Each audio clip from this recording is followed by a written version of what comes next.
What's up, everybody, and welcome back. This is the NBA fanatic Johnny P, but you probably already know that. If not, welcome to the channel. Let's get into today's video.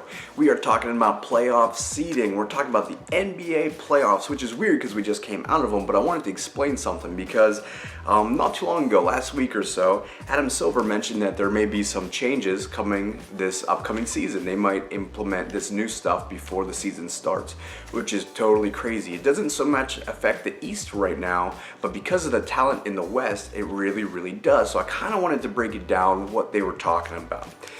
And primarily speaking, what it's saying is the Portland Trail Blazers this last season was a 4th seed, and they were 51-31, which is really respectable. But the problem is, under the new system, they would be a 6th seed. Now, the reason they're a 4th seed is because they were their division winner. And under NBA rules, division winners cannot get lower than a 4th seed. Okay, but there's only 3 divisions per conference. So this last season, we had the Golden State Warriors ranked number 1 in their conference, and the Rockets were number 2. Those were both division winners right there. Now the Clippers came in as the 3rd seed, and the reason being is because they had a better record. I believe they had 56 wins. They had a better record than Portland, but because of this rule, Portland came in 4th because they cannot go any lower as a division winner than the 4th seed. They were then followed by the Memphis Grizzlies, San Antonio Spurs, Dallas Mavericks at the 7th seed, and then the 8th seed we had the New Orleans Pelicans. But the weird thing is, it's kind of odd to think about that the Clippers, who were non-division winner, were above Portland, right? So you would think that the division winners would have top 3 seeds, but it's a really super complicated system, so they're actually thinking about ruling all of that out and going straight to just simply win shares, who won.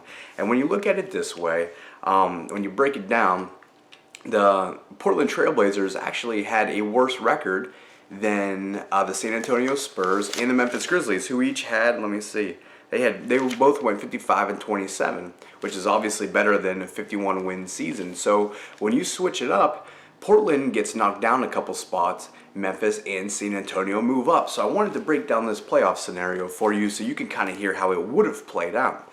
Okay, so we're talking about in the playoffs under the new system, the Golden State Warriors as a 1 seed would play the 8th seed, the Pelicans, and obviously the Warriors would move on from them. They're a great team. They won this year, whatever, right? The 4th seed, Memphis Grizzlies, now mind you, they would move up due to just simply record speaking. The 4th seed Memphis Grizzlies would play against the 5th seed San Antonio Spurs. Now, between this matchup, I think the Grizzlies are really good. I think they do have the talent to get out of the first round, but I can't help but think about how good the Spurs are. They're even better now with the acquisitions they got this offseason, but this last year's team was still pretty darn good. This is the same team, essentially, that absolutely beat down Miami the year before. So I'm going to give the Spurs the nod there, just simply because they're the Spurs, and you can't bet against the San Antonio Spurs right now. The number 2 seed Rockets in the first round would play against the Dallas Mavericks. Obviously, the Rockets get the nod there. No offense to the Mavericks. The 3rd seed Clippers, they play Portland as a 6th seed. That's interesting right there. It mixes that up, and I give that nod to the Clippers. They're a great team. They're better than Portland, so they would move on.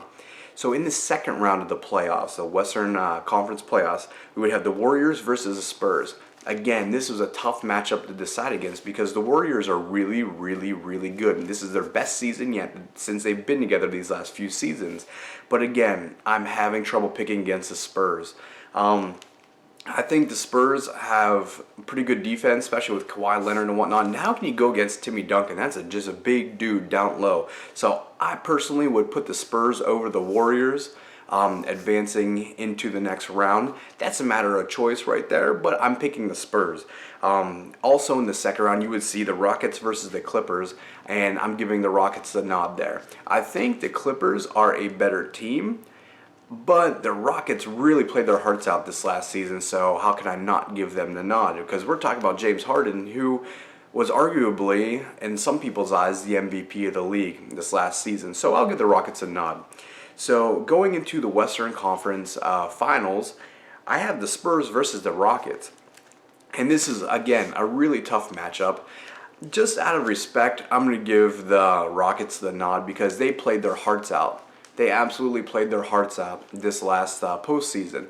So realistically speaking, if you change these playoff seedings like they are, these playoffs could have played out completely different. The Warriors could have faced the San Antonio Spurs, because they would have faced them kind of early too. So I don't know.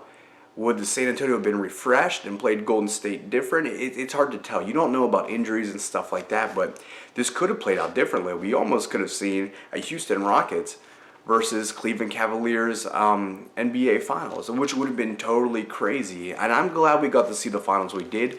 I'm truly, truly upset that my team lost, but hey, there's always next season. That's what a true Cleveland fan says, I guess. But like I said, when you look at it, could have been the Rockets versus the Cavaliers. So this really changes everything when you really, really break it down and look at the seeding. So to the NBA, I applaud you. I think this is a great idea. Again, I think playoff seeding based off of pure record is how it should be.